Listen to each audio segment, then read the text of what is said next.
Hello everyone, my name is Rajababu Kushwaha and I am a student of BSc Honors Agriculture final year JNKVB College of Agriculture Rewa.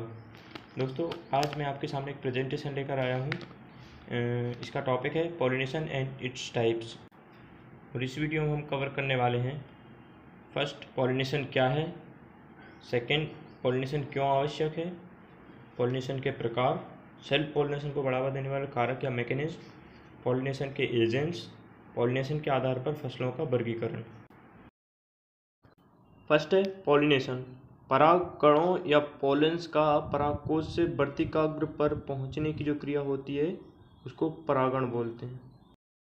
यह क्रिया एक ही फूल में या अलग अलग फूलों में और इसके साथ ही एक ही पौधे में भी हो सकती है और अलग अलग पौधे के फूलों में भी हो सकती है। जैसा कि आप यहाँ पे फोटो में देख पा रहे हो, यहाँ पे अलग अलग फ्लावर हैं दो, उनके बीच में पॉलिनेशन हो रहा है।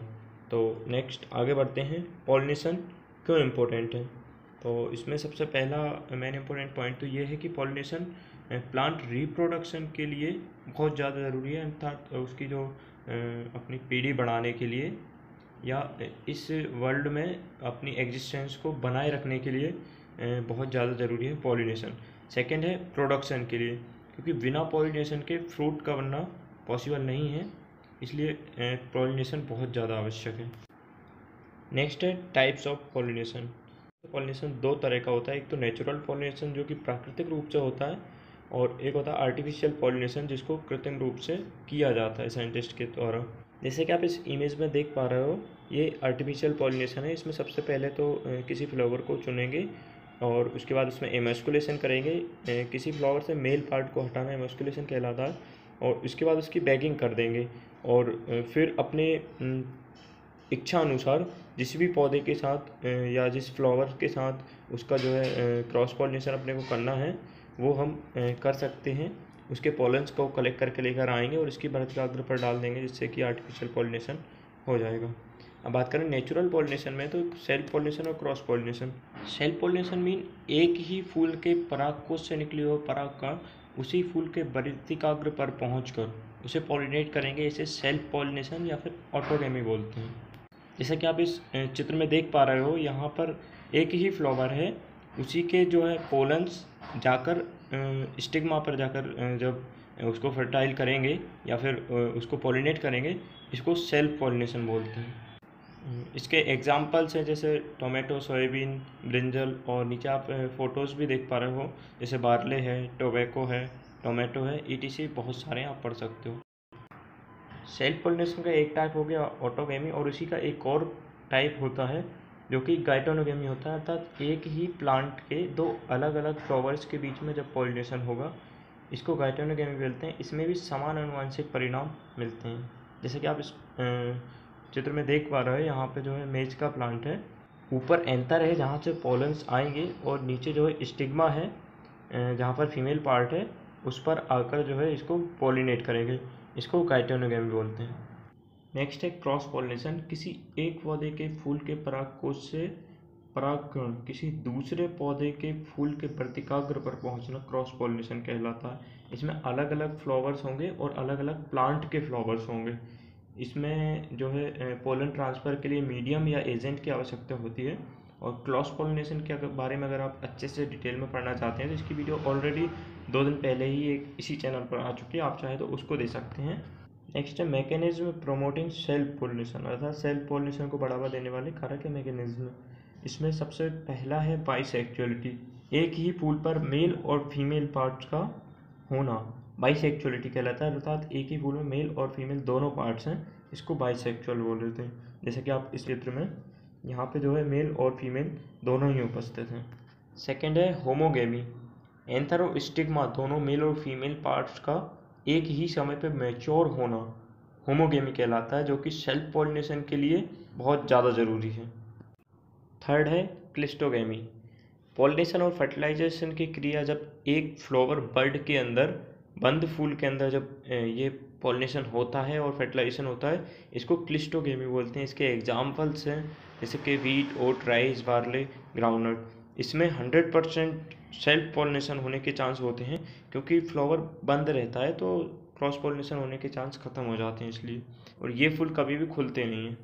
फोर्थ है कैस्मोगेमी। इसमें भी लगभग क्लिस्टोगेमी की ही तरह प्रोसेस होती है। इसमें भी पॉलिनेशन की क्रिया तो बंद फ्लावर बड में ही होगी, लेकिन इसमें क्या है, फेवरेबल एनवायरनमेंट मिलने की वजह से पॉलिनेशन के बाद फ्लावर ओपन हो जाता है। इसके सेम एग्जांपल्स हैं जैसे wheat, oat, rice, barley, groundnut, ETC. Cleistogamy और चेस्मोगेमी बस इतना ही अंतर है। क्लिस्टोगेमी में जो है फेवरेबल एनवायरनमेंट अगर नहीं मिला तो फ्लावर्स बंद रहेंगे। फिफ्थ है पोजीशन ऑफ एंथर। कुछ स्पीसीज़ में स्टिग्मा जो होती है वो एंथर्स से इस तरीके से घिरी होती है, जैसे कि आप इस चित्र में देख पा रहे हो, जिससे सेल्फ पॉलिनेशन होने के बहुत ज़्यादा चांस होते हैं। इसके एग्जांपल जैसे टोमेटो है, ग्रीन ग्राम है, ब्लैक ग्राम है, soybean, chickpea, P, etc. Next है एडवांटेज ऑफ सेल्फ पॉलिनेशन, जिसमें पहला है पेरेंटल कैरेक्टर्स को हमेशा के लिए बचा कर रखा जा सकता है। दूसरा, बड़े फूलों की आवश्यकता नहीं होती है। तीसरा है फ्रेग्रेंस और नेक्टर प्रोडक्शन ज़रूरी नहीं है, जिसमें पौधों को काफ़ी न्यूट्रिएंट्स की बचत हो जाती है। फ्रेग्रेंस और जो नेक्टर प्रोडक्शन है, ये जो है क्रॉस पॉलिनेटेड क्रॉप्स में ज़्यादा ज़रूरी रहता है, क्योंकि उनमें जो है एजेंट्स की ज़रूरत होती है। डिसएडवांटेज ऑफ सेल्फ पॉलिनेशन, इसमें पहला जाएगा लगातार सेल्फ पॉलिनेशन करने से जो न्यू जनरेशन होती है वो कमज़ोर हो जाती है। दूसरा है बीज की क्वालिटी ख़राब हो जाती है। तीसरा है कि पौधे में उपस्थित जो दोष हैं उनको दूर नहीं किया जा सकता क्योंकि सेल्फ पॉलिनेशन हो रहा है। नेक्स्ट है agents of pollination. Cross pollination और सेल्फ पॉलिनेशन के गाइटोनगेमी दोनों में ही एजेंट्स की आवश्यकता होती है। क्रॉस पॉलिनेशन में पोलेंस को स्टिग्मा तक पहुंचाने के लिए एजेंट्स की ज़रूरत होती है या किसी माध्यम की ज़रूरत होती है, जो कि दो टाइप के होते हैं, बायोटिक और एबायोटिक। बायोटिक में आ जाएंगे जैसे वर्ड्स, इंसेक्ट, पेप्टाइल्स जाएंगे, मैमल्स जाएंगे, और उसी तरह एबायोटिक में विंड और वाटर जाएंगे। एक एक करके बात करते हैं। पहला है बायोटिक। बायोटिक में भी सबसे पहला जो है वो है एंटोमोफिली। एंटोमोफिली अर्थात जैसे कि इंसेक्ट्स के द्वारा पॉलिनेशन की क्रिया, जिसमें सबसे महत्वपूर्ण या फिर ग्रेट रोल प्ले करता है अपना हनी बी। नेक्स्ट है ऑर्निथोफिली।